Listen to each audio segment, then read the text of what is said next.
que si él se conecta me avisará. Y bueno, quisiera escucharlo a alguno de ustedes, a ver que me cuente cómo les fue.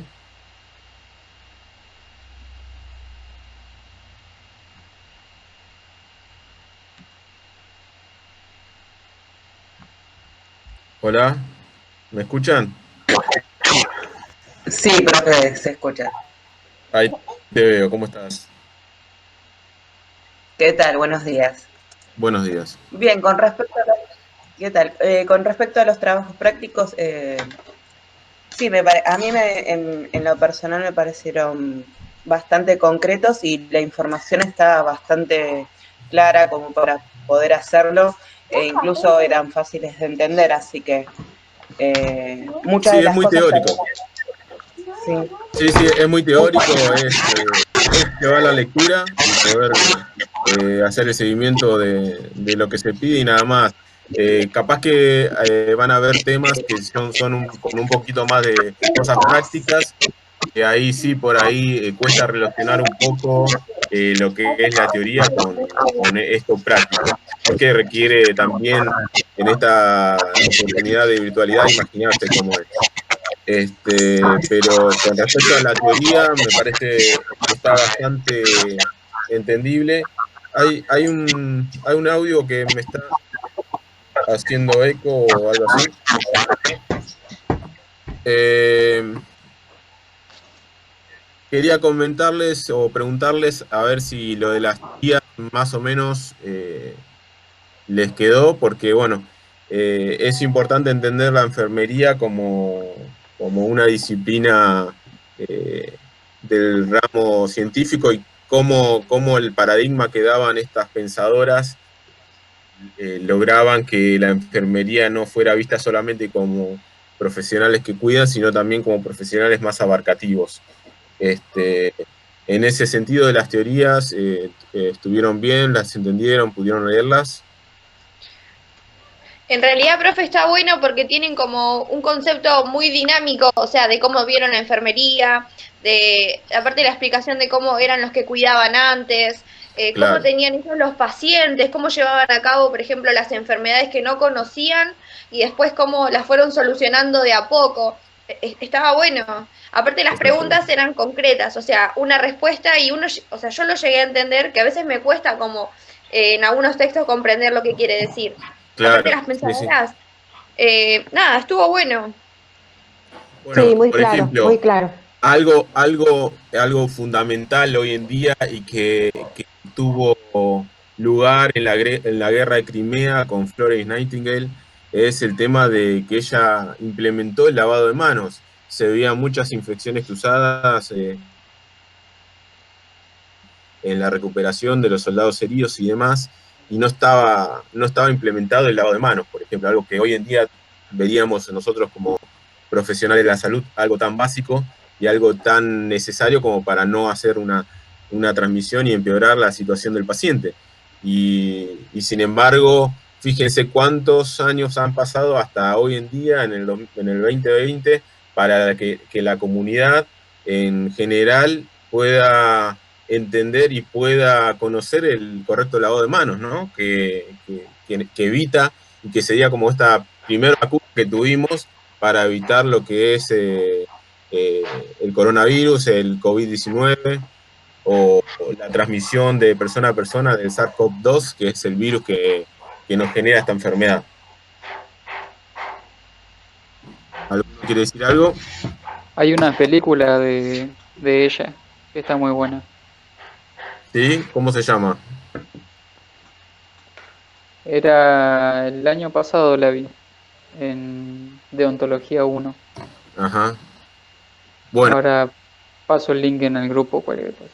está bueno que en este tiempo de virtualidad también se acompañe con películas que yo también en Médica 2, por ejemplo, he acompañado clases con películas porque también las películas nos permite adentrarnos y ver situaciones que podríamos encontrarnos en la vida real y poder utilizarlo para como un paciente X y hacer el seguimiento de ese paciente, por ejemplo.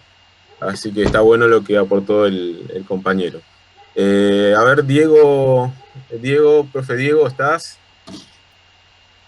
¿Cómo le va? ¿Cómo andan, chicos? Buenos Hola, días. Dieguito, ¿cómo estás? ¿Todo ¿Qué bien? tal? Buenos días. Bueno, Un poco. les presento, les Diego Páez, que es docente, está en otra unidad académica, pero en esta oportunidad se acercó como docente invitado, un invitado especial, al que agradezco mucho, y bueno, lo dejo un ratito con él para que se presente y les comente algo. Bueno, buenos días, ¿cómo están? Mi nombre es Maximiliano Páez, soy enfermero universitario, egresado en la Universidad Maimonides.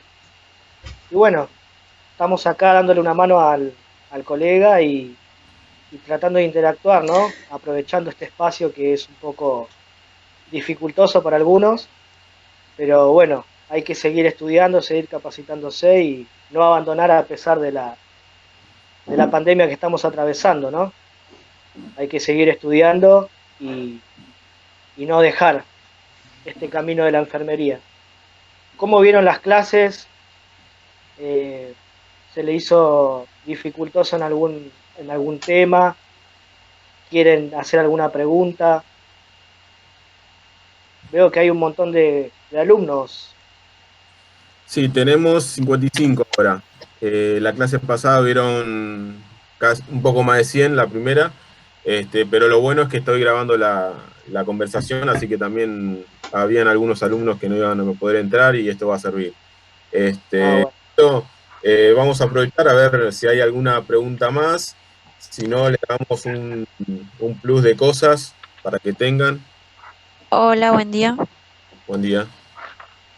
Sí, yo tengo una pregunta que tengo dudas si entendí muy bien el modelo del déficit del autocuidado de Dorotea Oren, porque Sí. no sé, como que me costó un poco entenderlo. Yo lo noté como que la persona no podía, o sea, no podía satisfacer alguna de sus necesidades de autocuidado por alguna razón, pero no sé si lo entendí muy bien.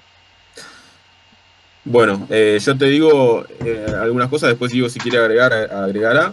El déficit de autocuidado significa que cada persona tiene, si tiene sus facultades intactas, ¿no?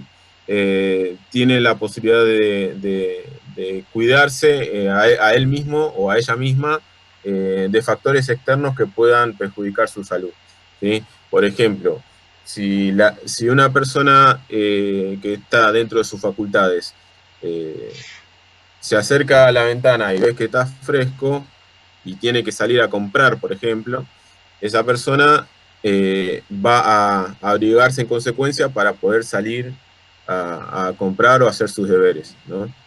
Eh, mm, Me ha pasado de ver en algunas guardias pacientes que se han acercado a la guardia un día de frío en shortcito y remera, y también característico que no están desalineados, ¿no? Entonces, eso te da la pauta de que esa persona no tiene efectivamente su autocuidado porque hay algo que está interfiriendo en eso y, y ahí se expresa lo que es el autocuidado en sí. O sea, la persona tiene que ser consciente de cómo cuidar su salud y cómo a través de ese cuidado va a generar día a día que su entorno sea adecuado a los factores externos que se presentan. Así que, resumido un poco, es eso. eh, Tener las facultades, cada persona de entender su entorno y de cuidarse en consecuencia. ¿Sí? Claro, más que nada satisfacer todas sus necesidades, ¿no? Diarias. Eh, Esto siempre aplicado a la enfermería sería en cuanto a una persona presente alguna anomalía o alguna patología que dificulte satisfacer alguna de sus necesidades, ya sea darse vuelta por alguna intervención quirúrgica, ya sea poder ir al baño, poder abrigarse, como decía acá el colega, hay en guardias que en áreas que hace frío y quizás el paciente no tiene la facultad para decir o para pedir quizás una manta para abrigarse, nosotros como enfermeros debemos estar atentos y satisfacer las necesidades básicas del paciente en la internación, ¿no?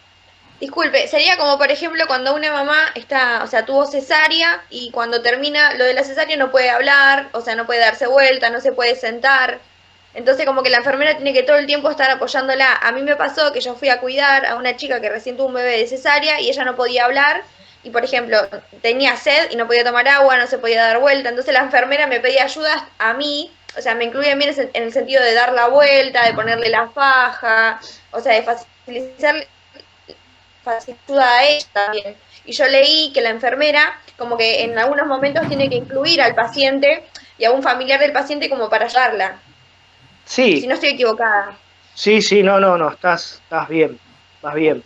Es La correcto eso. idea, la idea siempre es interactuar con el paciente y en el caso de que se pueda, en el caso de que se pueda, dependiendo, ya digo, el porqué de la internación, siempre es favorable fomentar que esté el familiar, porque quizás se siente menos invadida, quizás como vos manifestás una cesárea, la mamá quizás se siente un poco invadida o se siente más cómoda que la rote el familiar y quizás que no la rote el enfermero. Siempre teniendo en cuenta, viendo la forma de cómo se mueve el paciente, ¿no? Pero sí, es favorable siempre tomar en cuenta la ayuda de un familiar y así también respetamos su intimidad, ¿no?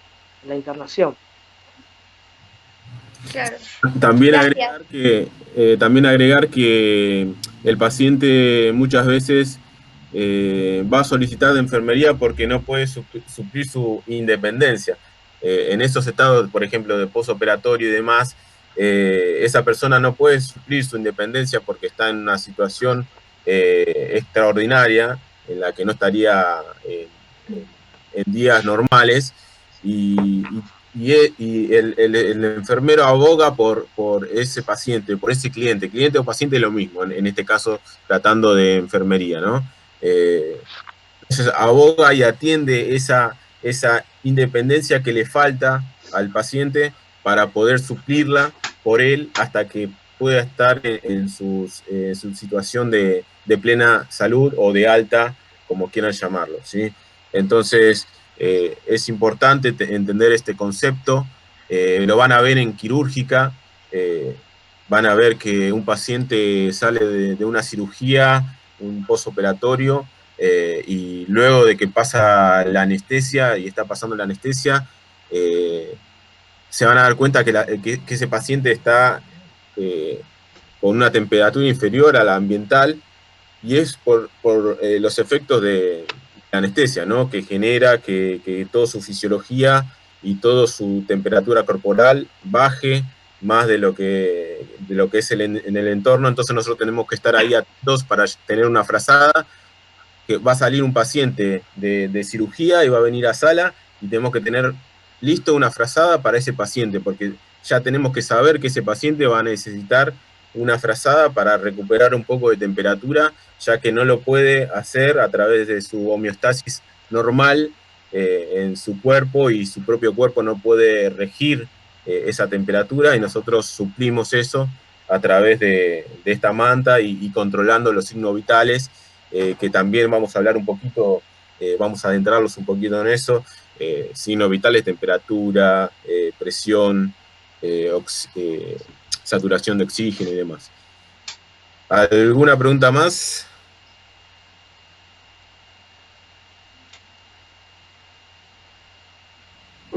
Profe, Sí, ¿podrías explicar un poquito el otro modelo, el de Leninger? Ese no me quedó muy claro. el de Leninger. Bueno, vamos a ver. Vamos a hacer un poco dinámico esto, así, porque veo que muchos están en negro, no veo imagen. ¿Alguna compañera o compañero que quiera responder a la compañera acá, Que lo haya entendido. que haya entendido?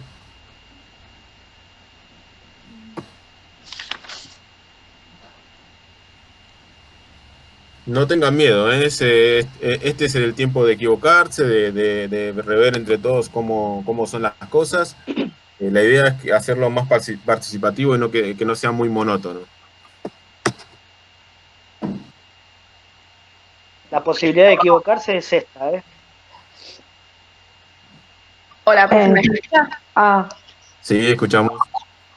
Bueno, lo que yo entendí de ese modelo es que básicamente diseña este modelo para que no se homogenice el cuidado y se puedan respetar todas las culturas sin creer que una cultura vale sobre otra. Eso es lo que entendí. Yo entendí lo mismo. O sea, Está que siempre hay que respetar tanto la religión como la cultura que tenga cada paciente. bien. Claro.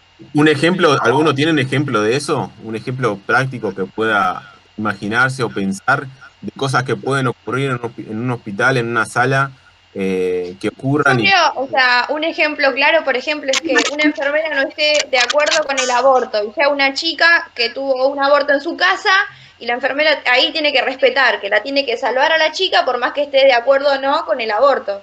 Ujú, O sea, llegaste, vino la chica toda desangrada y la tenés que atender igual, no la puedes dejar que se muera en el baño porque vos no estás de acuerdo con eso. Calculo claro. que ese, o sea, un ejemplo. Un También, ejemplo, Muy bien. un ejemplo que también habíamos visto anteriormente en el cuatrimestre anterior fue un tema de una de las transfusiones de con la sangre religión. de las religiones. Exactamente, sí. ¿Qué religión es la que Testigo de no está de Jehová. acuerdo con el trasplante de órganos, por ejemplo? A ver, si Creo saben. que los evangelistas, ¿puede ser? No, creo que es otra religión. Testigos de Jehová, creo Los que fue, testigos de Jehová. Testigos de Testigo de Jehová, Jehová. es verdad. Sí, creo sí, que sí. hubo un caso en una de las hospitales en el cual necesitaba un trasplante o una transfusión de sangre y la familia no estaba de acuerdo. Y bueno, sí un familiar directo que era, creo que su marido, no recuerdo bien cómo era el caso, pero sí quería que se realice eso y dejaba todo en manos del médico para saber cómo evaluar eso.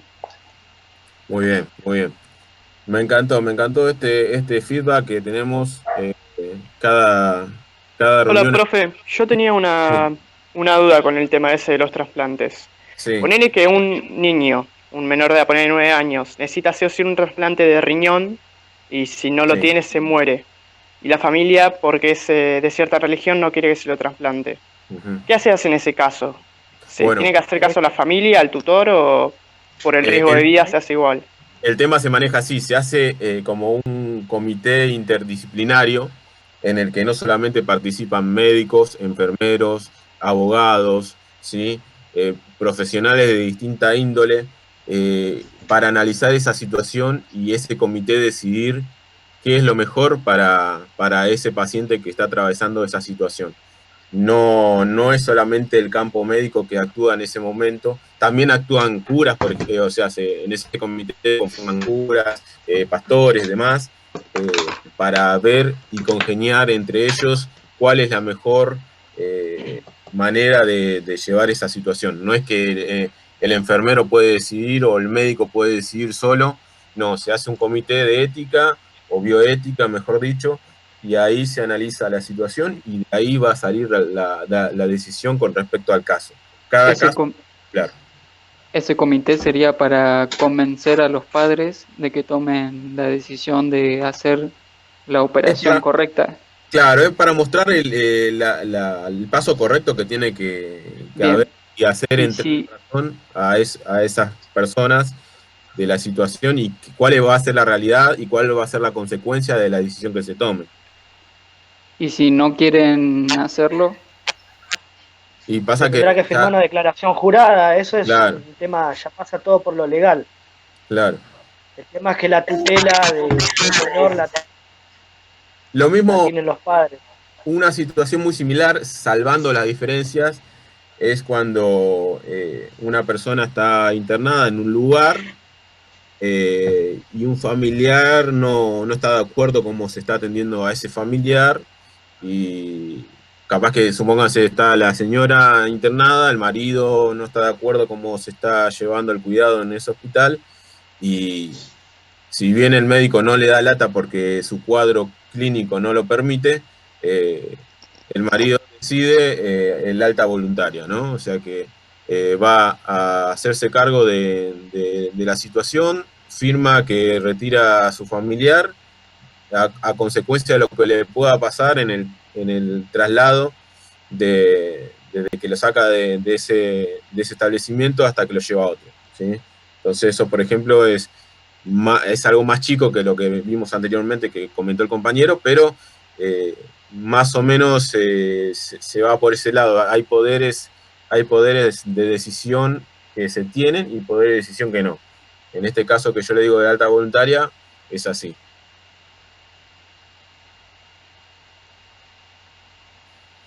A la compañera que preguntó, ¿le pudieron quedar claras las ideas o sigue con Sí, alguna? profe. Sí, gracias, ¿Sí? gracias. Ahí entendí lo de la cultura y todo lo demás. Perfecto. Una cosa particular que me pasó a mí y que tiene que ver con la cultura, me pasó de estar en una guardia, entra una menor de unos 11, 12 años con la madre. Tenía el ojo así, un huevo, pero era un ojo, una compota, tremendo la hinchazón que tenía esta niña. Y la médica la observa, la revisa, hace la valoración del paciente y puede observar que alrededor de todo ese edema que tiene en el ojo, había como una pequeña lastimadura y en esa lastimadura se veía una gran infección, ¿no?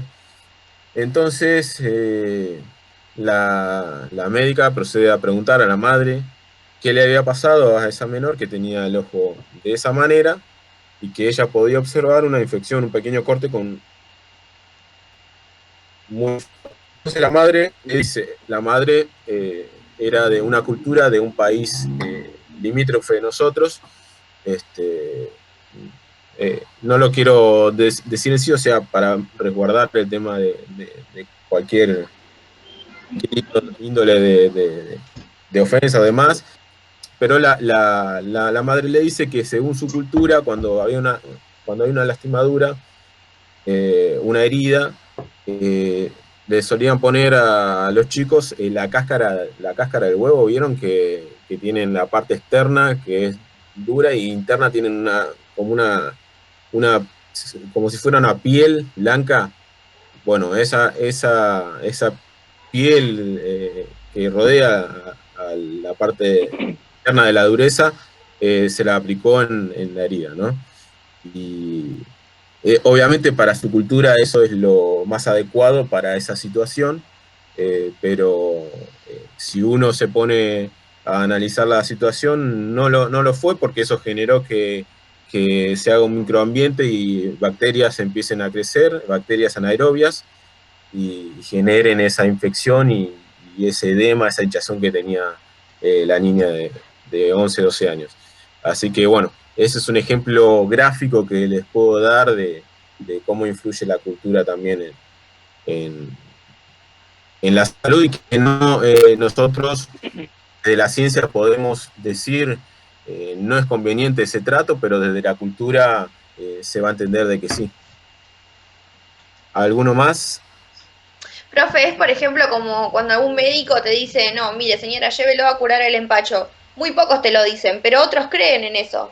Que no, Es verdad, no pasa por la ciencia, sino que vaya una señora que cure el empacho. A claro. mí me ha pasado que mi mamá me ha llevado porque yo no podía más del dolor de panza o que no comía nada, y el médico le dijo, no, mire, mejor vaya a alguien que la cure.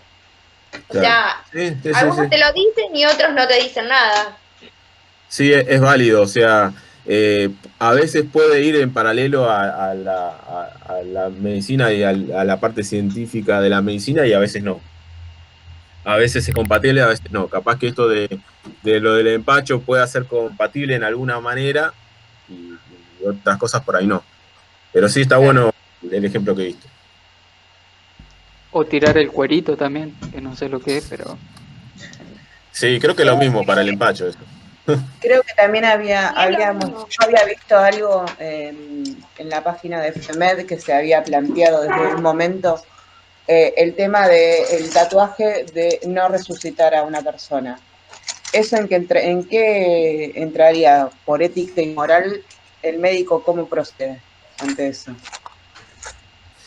Y el médico procede con ciencia. El médico ve el estado hemodinámico, el estado homeostático de esa persona, ve si la evolución va a ser favorable o no, porque podés ver una falla generalizada de órganos que no te hacen ver que no va a tener sobrevida. Entonces, a veces utilizar recursos para personas que se sabe que no hay otra manera de revertir la situación, eh, es, eh, es, es también a observación de un comité, es poder observar que si vale la pena o no poder utilizar recursos en algo que no va a tener, no se va a revertir a grosso modo. Pero entonces sería una parte de una subcultura en la cual la salud forma parte de ese tipo de personas que recurren a ese sistema. Pasa que en realidad esto que estamos hablando específicamente, esto no tiene que ver con la cultura, tiene que ver con la ciencia, ¿sí? Sí. Porque vos ves que órganos y células están fallando y que no van a revertirse, vos estás aplicando la ciencia y todo lo que viste a nivel académico con respecto a eso.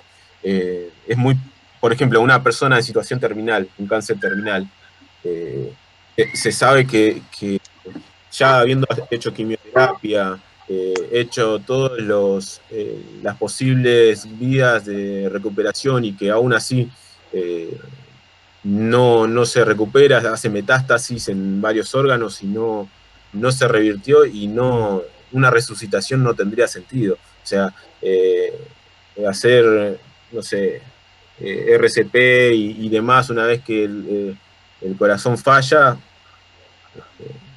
no sé si, creo que no, con la ciencia no lo tomaría en cuenta. Entonces quiere decir que las subculturas sí tienen un punto y tienen un final, en ese caso. Claro. Bárbaro. Gracias. No, nada. Dieguito, ¿querés aportar algo? Está bastante interesante la charla, hay mucho para interactuar. Con respecto, creo que había una compañera que había dicho con el tema de un aborto, ¿puede ser? No sé quién Sí. era. Sí, fui yo. Ah, bueno. Va a ser una pregunta directa. Vos como enfermera, ¿no? ¿Cuál sería la acción que tomarías en un caso así, un paciente en la guardia? ¿Sí? Todo tomándolo como práctico, ¿no? Sí, Esto sí, no sí. tiene nada que ver como personal. Yo creo que, o sea, uno es enfermero como para tratar de ayudar a salvar la vida de otro. Entonces, si viene Sí. una chica y viene con todos los, o sea, ¿cómo se dice? Viene y te dicen, sí, mira, ella se intentó hacer un aborto y no le salió, o le salió y está desangrando. Lo primero que voy a pensar es, quiero salvarla a ella. Y después preguntarle, bueno, ¿por qué acudiste a eso? Y todo lo que creo que una enfermera ayuda al paciente. Yo como enfermera. Sí. Es más, yo vi que en un momento todos los médicos y enfermeros unos ponían que no estaban de acuerdo con eso. Que si venía, por ejemplo, con un aborto, no lo iban a atender. Pero es lo mismo que si, por ejemplo, un ladrón viene con una herida de bala y vos lo tenés que salvar igual. Porque haga el bien o haga el mal, vos estás para salvar. Creo yo, o sea, yo es lo que haría. Bueno, digamos que, por lo menos en mi punto de vista, uno tiene que tener una visión profesional. Uno no puede poner en balance la ideología o lo que uno piensa o lo que uno siente, tal cual. ¿sí? Al margen de que uno es humano y siente. Pero uno como profesional primero debe asistir la necesidad del paciente. Una persona que se está desangrando, que se intentó hacer un aborto, en principio nosotros tenemos que actuar como profesional y generar una estabilidad hemodinámica del paciente. Después, ahí nosotros como profesional entramos en lo que sería interactuamos en el porqué, y ahí es lo que entran todas las necesidades en cuanto a la cultura, en cuanto a las creencias. Ahí es cuando entra que quizás no tuvo un apoyo emocional o psicológico en cuanto al familiar, o quizás tiene una edad, no sé, de 17, 18 años que quizás no supo resolver esa Tal cual. situación Por eso y decía que la llevó. de actuar de forma profesional y que dejar a lo que uno tiene como religión o como persona, o lo que traes de tu casa, o sea, dejarlo afuera, porque desde que pisás donde estás trabajando, ya sos un profesional de la salud y hay que pensar en eso, en la salud de la otra persona. Después viene todo lo demás, pero siempre actuando en forma de lo profesional y de lo que vos estudiaste y sabés. O sea, por eso siempre hay tantos ejemplos de enfermeras o enfermeros o de las clínicas donde te dicen que uno tiene que actuar como profesional y después se verá. Uno se va a su casa y lo piensa de otra forma capaz, pero en el momento tenés que actuar como eso. Claro, lo que pasa es que uno no puede liderar en el pensamiento del otro, porque quizás uno está capacitado para poder resolver esa situación, pero quizás la persona no tiene una cultura adecuada a la situación que está atravesando.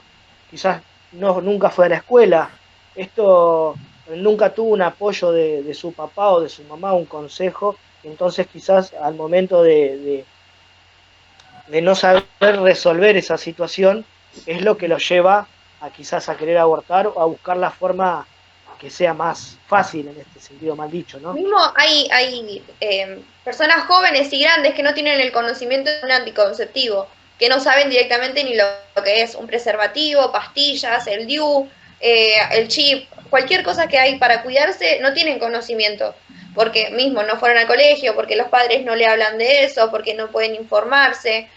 Mismo yo tenía en el colegio una compañera que no la dejaban ver la televisión. Entonces ella no tenía información de nada más de lo que sus papás, que a sus papás le enseñaron, ellos transmitían. Entonces en algunas cosas estaba como medio confundida, porque veía cosas en el colegio y otras cosas que sus papás le decían. Entonces estaba como una contradicción todo el tiempo. Claro, por eso el enfermero siempre tiene que actuar profesionalmente. ¿Por qué? Porque uno va a ver estas situaciones continuamente. Esto es, bueno, ahí el docente Maidana les puede decir que esto es habitual. Gente que hay gitanos, que hay testigos de Jehová, que hay gente que no cree en el aborto, hay gente que sí está a favor, hay gente que está en contra. Y nosotros día a día tenemos que lidiar con todo eso. Imagínense que ponernos siempre en lugar de profesional, ponernos esto como un estado emocional sería imposible de lidiar la profesión. Entonces nosotros seríamos, digamos que seríamos el foco principal de la resolución de ese problema del paciente. Nosotros no podemos ponernos... Sí, obvio que uno siempre dice, mirá lo que hizo, mirá lo que no hizo, cómo va a hacer esto, qué jovencita. Pero bueno, uno tiene que estar preparado profesionalmente y a medida que uno va paso a paso capacitándose y estudiando, entiende más cómo es el sistema, pero en definitiva hay que actuar profesionalmente y tener empatía en principio, ¿no? No juzgar al otro sin saber por la situación que está atravesando. Por eso dicen que el enfermero es como la atención primaria, o sea, es la atención primaria del paciente, es lo que primero se ve y evalúa la situación. Entonces, bueno, nada, hay que actuar como profesionales y tener en cuenta, o sea, qué llevar a cabo. No ponerse sentimental sería en realidad. Claro, o por lo menos si uno se pone sentimental, tratar de no hacerse ver. Claro, de actuar profesionalmente. Pero está perfecto, está perfecto. Claro, ahí con lo que dice Diego y con lo que está hablando, hay que dejar, decirlo llanamente, lo subjetivo de un lado, por un lado, y dejar solamente el objetivo, que es lo que nos da nuestra carrera y lo que nos hace profesionales, ¿sí? Entonces, los objetivos, dejarlo personal, ¿no? Dejarlo de lado, porque los objetivos de las otras personas van a ser datos que nos van a permitir valorar a ese paciente y hacer el proceso de atención de enfermería, que después lo vamos a ver un poquito más adelante, que es el PAE, que es lo que involucra el quehacer del enfermero o de la enfermera, ¿sí? Una cosa que les quiero preguntar a todos, si cae en la guardia una persona de unos 25 años, y se acerca a usted y le dice, mire, enfermero o enfermera, me duele la cabeza. ¿ustedes qué van a hacer? ¿Le van a dar una vallaspirina o un ibuprofeno o un paracetamol? Cualquiera responde. No, lo primero que se haría es saber por qué llegó hasta ahí y en qué condiciones que está solicitando ese tipo de ayuda. Ese tipo de evaluación se hace mediante lo que ahora hicimos en los trabajos prácticos sobre los axiomas, es la comunicación que uno tiene que tener con la otra persona para poder evaluar en qué estado emocional, social y demás ha llegado hasta cierto lugar, porque obviamente no todos llegamos por casualidad, es decir, llegó por alguna razón, ¿no? Bien, pero y de ahí nosotros... evaluar la situación Sí. Mediante la evaluación de ver por qué está con ese dolor de cabeza. Es decir, claro. Clínicamente lo podemos ver en que cómo está anímicamente, el color de su piel, las manos, el cuidado, todo lo que converge decir una persona en sí. Y después mediante estudios podemos en sí es eso, es decir, Bueno, la primera... lo que numeraste primero, todo el color de piel, todo eso que numeraste se llama valoración. Eso es el primer proceso, el primer paso en el proceso de atención a enfermería, ¿sí? La valoración, ¿sí? Luego, tenemos que saber que nosotros no medicamos, ¿sí? No. Nosotros no medicamos, eso recuerden, no es una función del enfermero medicar, ¿sí? Porque van a escuchar y van a decir, bueno, le doy la cabeza, bueno, le doy una vallaspirina, anda al kiosco a comprarte un paracetamol. Claro, y puede ser alérgico también. Claro, eso lo evalúa el médico. Eso lo evalúa el médico, exactamente. El médico es el que hace la receta y nosotros en todo caso facilitamos la medicación si es que la tenemos ahí o aplicamos inyecciones. Claro, si nos ordena el médico, digamos. Y es que está escrito en receta médica, ¿sí? Si no está escrito, no. Le va a pasar que por ahí van a ver en alguna práctica o algún familiar que le diga, ¿me podés aplicar esto? Y que vos estás estudiando enfermería y no, porque primero que no son profesionales todavía, por más que sepan la técnica, y segundo que no hay un papel, no hay nada escrito que diga que esa persona se tiene que aplicar esa medicación, ¿sí? Claro. Entonces, tenga mucho ojo con eso, tenga mucho cuidado, porque... Es que aparte tampoco nosotros llegamos a ver nada de eso. A mí me dicen, me aplicás esto y yo, por más que me traiga la receta, no sé ni qué es ni para qué. Claro, no, ahora no, pero no. En el momento de las prácticas lo vas a tener, lo vas a conocer. Sí, por eso mismo, ahora que me vengan y me digan, vos que estás estudiando, ¿me aplicás? No, claro. Porque no sé qué es. Claro, no, ahora en estos momentos no, pero una vez que lo sepas te puede pasar que se te acerquen y bueno, en ese momento poner un stop, explicar por qué de buena manera, pero si ya fueran profesionales corren riesgo su matrícula, ¿no? O sea, todo el tiempo que llegar a recibirse, tener el título que tarda un año y hacer una cosa mal y ahí pierden la matrícula. Entonces, siempre estar atentos a estas cosas, ¿sí? ¿Alguna pregunta más, chicos?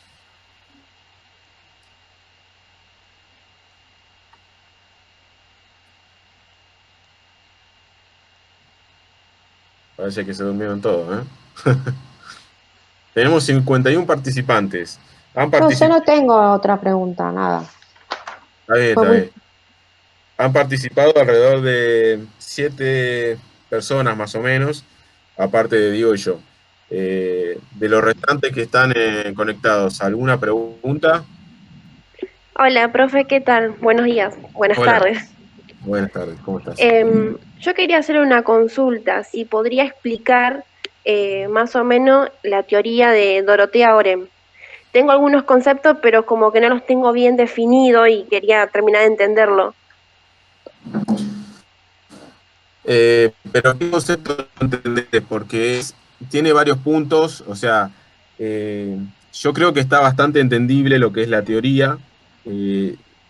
O sea, te podría resolver alguna duda, pero en sí toda la teoría no me da el tiempo, porque ya estamos casi en hora. Pero ¿tenés algún punto específico que no entiendas? Sí, por ejemplo, yo escuché, mirando el video que usted dejó en Classroom, los Sí. metaparadigmas. Sí. Y como que no me quedó muy en claro ese punto que explica Bueno, en la teoría, digamos. te explico. Meta es de algo más amplio, es mucho más abarcativo, ¿sí? Eso es meta. Es algo mucho más grande. Nosotros hablamos algo de metaparadigma en la primera clase, no tanto con Orem, pero Orem hace una referencia prácticamente a eso que hablamos, que es cuando dijimos en la primera reunión de Zoom que tuvimos que la persona es un ser biopsicosocial, ¿sí? O sea, el metaparadigma es eso, tomar a la persona no solamente como algo biológico, sino como un todo, un holos, como se diría, es un todo, un ser biológico, porque tiene células, porque tiene tejidos, que tiene estructuras que lo marcan como una persona, tiene psicología, ¿sí? Tiene cosas que le afectan. Uy, escucho ahí un sonido. Ahí paró. Tiene una psiquis, tiene una estructura psicológica que va a permitir que pueda, por ejemplo, entender su entorno, comunicarse, ¿sí? Relacionarse, y tiene lo que es un ser sociable, ¿sí? Comunicarse con otras personas, poder, si le influye lo que pasa en la sociedad, si no, sentirse propio de una comunidad. Eso es metaparadigma, algo tomar al hombre no como solamente un ser biológico, sino como algo más amplio, un todo, ¿sí? A eso apunta, y te lo resumo en eso, lo que es el metaparadigma. Entonces, a partir de ese metaparadigma, hay distintos modelos. Estos modelos son los de Orem, son los de Henderson, son los de Roper, bla, bla. O sea, varios pensadores que piensan la enfermería de una manera, pero es como decirle, le dan un enfoque de otra mirada o de una mirada distinta a la que mira la otra. Pero todos intentan que la enfermería sea una profesión en la que no solamente tenga y aparezca los cuidados hacia el paciente, sino también sea algo científico, algo pensante, y que pueda elaborar su quehacer a partir de eso, ¿sí? Por eso hay modelos, por eso hay estructuras que van a organizar ese pensar de enfermería, ¿sí? Así que eso fue resumido, lo de metaparadigma, espero que lo hayas entendido bien. Si no, igualmente vamos a ir en las otras reuniones que vayamos haciendo, vamos a ir profundizando en estas cosas, y voy a ir subiendo más materiales con respecto al tema, ¿sí? Hay una pregunta en el chat, una compañera, Ludmila Tiarak, que pregunta si las tareas respondemos solo de manera concisa o buscamos más material para desarrollar. No, mi idea es que lean el material que les facilito, que puedan entender de ahí. Obviamente que está ustedes pertenecen a una universidad en la que el alumno suele ser digamos, suele ser su propio motor, y no va a tener a nadie atrás que lo esté instigando a que estudie y demás. O sea, se sobreentiende que si se elige una carrera es porque desean hacerla y porque les gusta y porque se van a preocupar en leer, en investigar y demás. Yo el material que les subo y los powers y todo eso son para que los vean ahí y que les sea de utilidad, pero obviamente como estudiantes, si ustedes encuentran una fuente y pueden investigar de otros lugares, siempre va a ser bienvenido, porque eso los califica como estudiantes responsables que quieren llevar a cabo su carrera y que quieren llegar a la meta. Entonces, en la UBA siempre es de esta manera: el docente propone, da un entorno, y luego el estudiante se dedica a estudiar y no, a veces no se conforma con alguna cosa, busca en otro lado, eso caracteriza al estudiante de una universidad, ¿sí? Así que yo no les voy a decir, no, busquen de tal lugar, qué sé yo. El criterio que les pido en los ejercicios es que respondan en base a lo que ven. Yo les estoy dando un material, que respondan en base a eso. Pero, sin embargo, algunos que puedan tener una lectura más allá, pueden aclarar, según lo que observé en tal bibliografía, tal cosa, ¿sí? O sea, en ese sentido, yo no los voy a perseguir, nada por el estilo. O sea, me interesa más que ustedes se preocupen y que estén atentos a su carrera que yo estar siguiéndolos o instigándolos y demás. Profe, una consulta. ¿Y las tareas, por ejemplo, las tenemos en el cuaderno o también las mandamos por el Classroom? O sea, ¿solamente las dejamos acá por escrito o las mandamos para usted, para que vea que las hicimos? El Classroom te da el entorno para poder responder ahí, si no me equivoco. Claro, sí. O sea, ¿la mandamos o tipo Sí, como sí, borrador para las mandalo porque a mí me aparece como entregado. Listo, buenísimo. Si bien no tiene fecha, yo ya sé que los estudiantes se preocuparon en mostrar que hicieron las cosas, ¿sí? Gracias. Nada más. Profe, Sí. el punto que dice continuo dependencia y independencia, da un ejemplo de cómo la mamá, el niño recién nacido depende de la mamá. Sí. Pero también lo podemos ejemplificar, por ejemplo, una persona que tuvo un accidente de tránsito y depende de la familia o de la enfermera, para meter otro ejemplo. Tal cual, sí, tal cual. Tal cual. Bueno. Por eso nosotros suplimos esa independencia que el paciente no tiene, o también puede ser un hijo cuidando a su padre o madre mayor, también, ¿sí? Siempre... Sí, decime. No, porque daba ese solo ejemplo, pero yo también lo asocié con algo familiar que pasé y como también se lo tuvo que ayudar a la persona para que pueda volver a caminar, a establecerse, obviamente volver a estar relacionándose con los familiares, con los amigos, y cómo fue y todo así. Claro, en el campo profesional es una actividad del enfermero o enfermera, pero en el campo privado, obviamente cualquiera del entorno familiar puede suplir esa dependencia que se pierde, ¿no? Mismo cuando se da de alta algún paciente y tiene que seguir el tratamiento en su casa, ¿sí? Sí, entendí, profe. Gracias. Muy bien. Bueno, ¿alguno más? Hable ahora, acolle para siempre. Hola, profe. Hola, ¿cómo estás? ¿Tu nombre? Sergio. Sergio. Profe, yo tengo una pregunta, pero ya se basa más en lo moral de un equipo de trabajo, ¿sí? Porque es como decir, si llegan a la guardia 5 ladrones y un doctor y necesita el doctor toda la atención y solo se puede salvar o a él o a los 5, ¿ahí qué se haría? No entendí. Cuando decís salvarlo, ¿a quién? ¿Al médico? Sí. ¿Pero al médico por qué? No sé, llegó malherido, o sea, necesita toda la atención posible. O sea, si llegan dos casos, si llegan criminales, digamos, y un médico, ¿a quién salvarían primero, decís vos?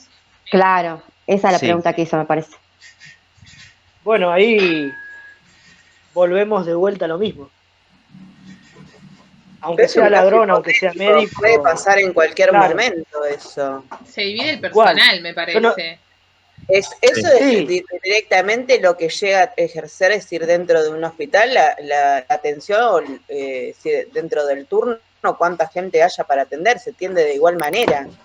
No se Primero pone que se en cae la un balanza hospital, quién es la atención primaria o secundaria. Si cae un hospital, se hace lo que se llama triage. Claro. ¿Sí? Que se va a atender de acuerdo a si es una urgencia o si es una emergencia. Claro, en este caso, si el médico está corriendo peligro de vida y se va a asistir primero al médico, ya sea médico, ya sea ladrón, esto es indistinto. Volvemos de vuelta a lo mismo, que uno como profesional debe actuar de acuerdo a las reglas de la institución y a las normas de la institución, ¿sí? Ya sea un centro de salud, ya sea un hospital, ya sea una clínica privada. Los famosos protocolos. El famoso protocolo, ahí está. uno va a actuar en base a ver a quién está más grave y quién tiene más probabilidad de correr riesgo de vida, ¿no? Sí, Claro, así aún así, como dijo el compañero, supónganse que hay un equipo en la guardia y que ese equipo está sobresaturado. Se supone que en el mismo edificio hay otros profesionales que capaz que no están en emergenciología, pero ya tienen sus conocimientos básicos y van a poder actuar en consecuencia. ¿Sí? No es que van a quedar solos y que no va a haber, digámoslo, entre comillas, mano de obra para poder solucionar la situación. Sí va a haber, lo mismo pasa cuando hay un paro cardíaco, que se dice clave roja o se dice algún código para que se asistan todos los profesionales que estén en el sector al lugar donde está ese paciente. Me resulta muy ambiguo poder pensar de que no haya un profesional para atender a las dos situaciones, ¿sí? Siempre va a tener que haber, y si no lo hay, como dice Diego, hacer el triage. Si entra una persona que recibió un balazo en la cabeza y no sé, un médico que está con un paro cardíaco y bueno, tiene más sobrevida el médico que el paciente que tiene un tiro en la cabeza, ¿no? Entonces ahí se hace el triage y ahí se analiza quién tiene vida y quién no. ¿Sí?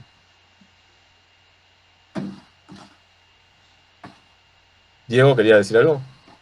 No, sí, responderle, por ahí sí le genera alguna duda todavía, que el triage mayormente se aplica en aquellos momentos donde hay escasez de profesionales, ¿no?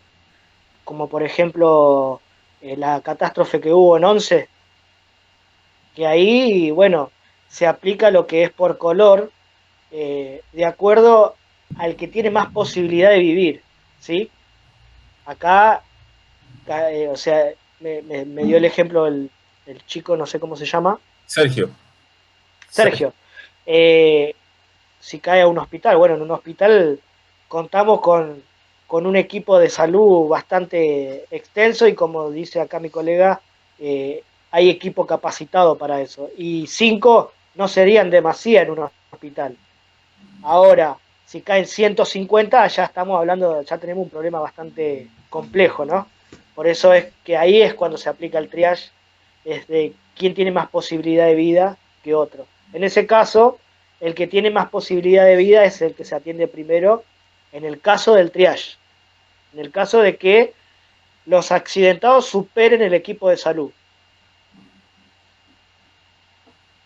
Tal cual, tal cual. Y un ejemplo gráfico de hoy en día es esto de decir y de pedir que no haya reuniones sociales, que no se junten a comer un asado y demás, porque puede saturar el sistema de salud. Es justamente por esto, porque hay un límite finito de camas, de respiradores y demás. Entonces, esto que se sature llevaría a que el médico tenga que decidir quién va a hacer un triage y decidir quién va a respirador y quién se queda sin respirador y no tiene sobrevida. ¿Entienden? Entonces, eso es un ejemplo gráfico de lo que pasa hoy en día y de por qué se pide que se tenga conciencia de no generar más contagios.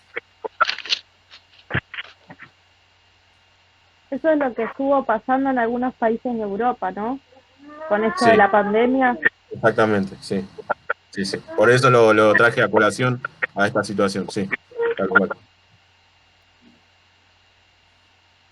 Sergio, ¿entendiste entonces? ¿Te pude aclarar un poco el panorama, Diego, yo y los compañeros? Pues sí y no, porque, o sea, yo quería saber, en ese caso, en qué se tiene que actuar, digamos, si fuera usted solo, ¿sí? El O criterio... sea, si se tiene que actuar profesionalmente o moralmente. No. No, siempre profesionalmente, ¿no Claro, es? claro. No, Y es ante acá... la gravedad del paciente. Claro, por eso dije lo subjetivo lo dejamos de lado. Así que si vos sos una persona que tiene mucha emocionalidad y no elegiste la carrera correcta, porque eso te va a llevar a conflictos internos y quedarte congelado en el momento de tener que actuar, ¿sí? Entonces, eso tenés que, lo subjetivo, dejarlo de lado y actuar en consecuencia a lo que se aprende y a lo que toda la carrera te enseñó justamente para llegar a ese punto, llegar a ese momento de actuar, ¿sí? Entonces, tener en cuenta eso, lo subjetivo queda de lado, actuás con lo que aprendiste en la carrera y lo objetivo y lo científico va a ser lo que va a comandar tu actuar en ese momento.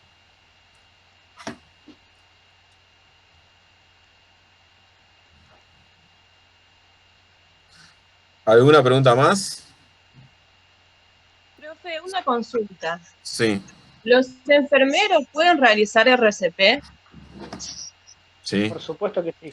Sí. Yo hace unos años atrás había hecho un curso de auxiliar de enfermería y asistente geriátrico. Sí nos enseñaron las técnicas, pero nos dijeron que no estamos autorizados. Por ejemplo, en la vía pública ocurre algún accidente, no estamos autorizados para realizar RCP. Entonces, por eso le preguntan. Porque al auxiliar no lo cubre lo que es la ley de enfermería, la 24.004, la ley 24.004, y hay otra ley que ahora no me acuerdo el número, no te habilita a un auxiliar a realizar esa técnica, ¿sí? Sí a un enfermero universitario o un licenciado. Ah, sí, entiendo. Bueno, por eso te dijeron que no estabas habilitada para eso. Claro, bueno, gracias. No, nada. Cabe destacar, ahí a la duda de la compañera, ¿cómo se llama? Lorena. ¿Lorena? Sí. Lorena, el RCP es muy importante saberlo. Sí. ¿Sabes? En cuanto a la vía pública, ya estás entrando en un tema legal. Claro, sí, eso nos dijeron, sí. Estás entrando en un tema legal. Ahora, es importantísimo que lo sepas, ya seas enfermero o no, porque eso ayuda y mucho. Sí, por eso nos enseñaron las técnicas, pero nos dijeron eso, que no estamos autorizados en la vía pública a realizar. Es más, hoy en día en cualquier trabajo te hacen como una capacitación. Claro, eso iba a decir yo. En los trabajos te hacen capacitación de RCP. Sí. Claro. Digamos que los métodos van evolucionando y hoy en día es mejor quizás hacer que no hacer nada. Claro, ¿sí? Si yo veo alguna situación en la calle, yo no la puedo hacer porque no me ampara la ley. Así no sea enfermera. No, esto es así. Damos el ejemplo de un colectivo. Vamos en un colectivo, se descompensa una persona. Nosotros, doy el ejemplo como enfermero. Soy enfermero, no actué, no hice nada porque en la vía pública, porque no, bueno. Llega la policía, evalúa toda la situación y en este caso pide la documentación de todo para algún testigo y en ese dicho caso se dan cuenta de que yo soy un profesional de la salud. Entonces, se supone que yo tengo conocimiento idóneo en el tema y tendría que haber actuado, ¿no? Ahí estaría en un problema yo, porque quizás me podrían hacer un problema legal por el abandono de persona, porque se supone que soy una persona capacitada. ¿Sí? En ese caso, es el tema de lo legal. Si actúo, estoy avalado legalmente porque soy un profesional de la salud. Y si no actúo, quizás me pidan la documentación y salde de que soy un profesional de la salud y también tengo un problema legal. Ahora, en el caso de una persona civil normal que no tiene aval por nadie, ayudar no está mal. Porque uno, al momento de prestar una declaración, no hizo algo para generar más problemas, claro, generar un problema más a la situación, sino intentó ayudar. En ese caso, es raro que haya un problema legal, ¿sí? Porque aparte, se supone que si uno sabe cómo se hace el RCP, sabe los procedimientos, que bueno, en principio hay que pedir ayuda, fijarse si el paciente respira, si tiene pulso, fijarte si tiene obstruida la vía aérea. Hay un procedimiento en el RCP, pero no, legal en ese sentido no. Hoy en día hasta un chico de 15 años sabe hacer RCP. No digo que todos, pero hay en escuela que ya se está dictando. Es como en es el muy caso, importante saberlo. En el caso que pasó en Villa Gesell del chico Fernando, que una chica de 17 años creo, le aplicó RCP. que creo que estuvo como Sí. 25 minutos hasta que llegó la ambulancia. Bueno, pero esta chica sabía la Hizo técnica. un curso, claro, sí. Claro, eso es lo importante. Si vas a hacer algo, que tengas conocimiento de lo que estás haciendo. Claro. Porque Claro. como pasó con esta chica, después llaman a declaración la autoridad policial y demás, y ella tiene que avalar de que ella hizo eso, que hizo RCP porque sabía. Ahora, si alguien se manda a hacer un RCP y no tiene esa práctica y ese estudio sobre el tema, y ahí le puede jugar en contra porque tal vez algo mal hecho por esa persona pudo haber perjudicado la sobrevida de la persona que estaba ahí tirada, ¿sí? Entonces, Claro. hay que tener en cuenta eso en el momento. No es que la ley te vaya a juzgar o no por hacer un bien o no. Es ver si después de ese accionar fue el correcto, fue aplicado donde se tenía que hacer, o si perjudicó que esa persona tuviera sobrevida luego de esa situación que tuvo en ese instante, ¿sí? Entonces hay que tener muy en cuenta eso. Por eso es que hablamos de que la ley habilite a algunos profesionales o a un auxiliar no, por ejemplo, porque se supone que ese profesional practicó la técnica, tiene la teoría y sabe actuar en consecuencia. No quiere decir que un auxiliar no, pero luego si llaman a una declaración y demás, tiene que justificar qué pasos hizo, cómo los hizo y en qué lugar los hizo, ¿sí? O sea, ya sea de que si la persona vive o no. Claro, exactamente.